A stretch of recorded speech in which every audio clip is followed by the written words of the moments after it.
और deputy CM Keshav Prasad Maurya आज दिल्ली के दौरे पर हैं। इस दौरे के दौरान उन्होंने प्रधानमंत्री मोदी से मुलाकात की। मुलाकात के बाद एक ट्वीट भी किया उन्होंने। इसके अलावा जानकारी ये भी है कि अमित शाह से भी मुलाकात को लेकर उनका कार्यक्रम है और साथ ही साथ वो बीजेपी के राष्ट्रीय अध्यक्ष जेपी नड्डा से भी मुलाकात करेंगे। गृह मंत्री अमित शाह से उनकी मुलाकात हो चुकी है। पीएम मोदी से भी डिप्टी सीएम केशव प्रसाद मौर्य ने मुलाकात कर ली है और थोड़ी देर में नड्डा से भी उनकी मुलाकात होगी। इस मुलाकात के बाद केशव प्रसाद मौर्य की तरफ से एक ट्वीट किया गया है, वो भी हम आपको बताते हैं कि क्या कुछ उन्होंने लिखा है अपने ट्वीट में। आज महिला सशक्तिकरण का प्रतीक नए संसद भवन में गरीबों, पिछड़ों, महिलाओं, आदिवासियों व वंचितों को विकास की मुख्यधारा से जोड़ने में अहम भूमिका निभाने वाले विश्व के सबसे लोकप्रिय व शक्तिशाली नेता यशस्वी प्रधानमंत्री मोदी जी से आत्मीय भेंट कर 3 राज्यों में भाजपा की प्रचंड विजय की हार्दिक बधाई दी। साथ ही उत्तर प्रदेश के चौमुखी विकास से संबंधित विषयों पर मार्गदर्शन एवं आशीर्वाद भी प्राप्त किया।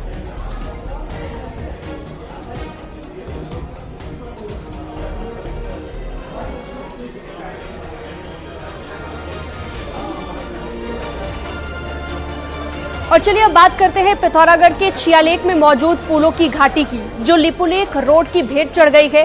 हालांकि वन विभाग की तरफ से लगातार कोशिशें की जा रही है इसे फिर से आबाद करने की। पूरी रिपोर्ट आपको दिखाते हैं।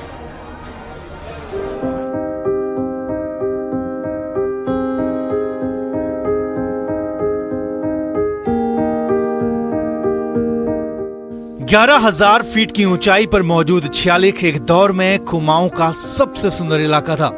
इस इलाके की पहचान फूलों की घाटी के रूप में हुआ करती थी, लेकिन चाइना बॉर्डर को जोड़ने वाली लिपुलेख रोड कटने से इसकी सुंदरता तार तार हो गई है। हालात ये कि रोड कटने के बाद यहाँ साल भर खिलने वाले फूल खत्म हो गए और यही नहीं, रोड कटने के बाद यहाँ बड़ी आवाजाही ने पर्यावरण को भी खासा नुकसान किया है। अब तो आलम यह है कि जिस इलाके को निहारने देश दुनिया से लोग पहुंचते थे, वहाँ अब नाम मात्र के फूल बचे हैं।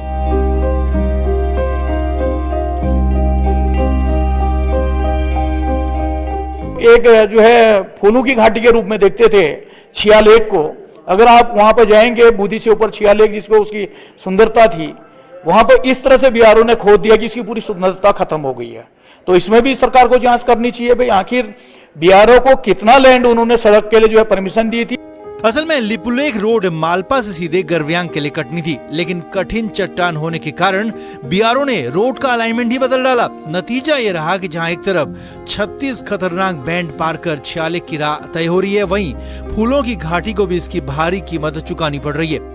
एक दौर में छियालेक में मौजूद फूलों की घाटी मानसरोवर यात्रियों के लिए आकर्षण का बड़ा केंद्र हुआ करती थी, लेकिन अब वन विभाग फिर से फूलों की घाटी को आबाद करने का प्लान बना रहा है।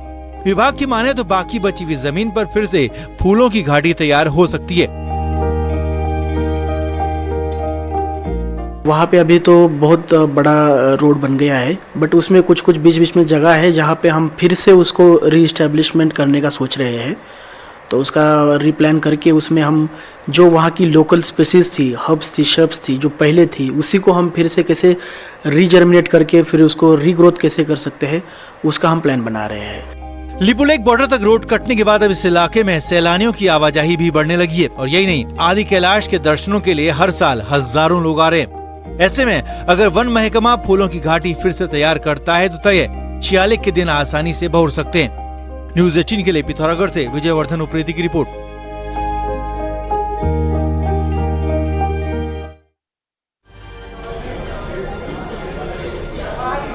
और यहाँ रुकेंगे एक और ब्रेक के लिए, जल्द लौटेंगे कुछ और खबरों के साथ। आप बने रहिए न्यूज़ 18 के साथ।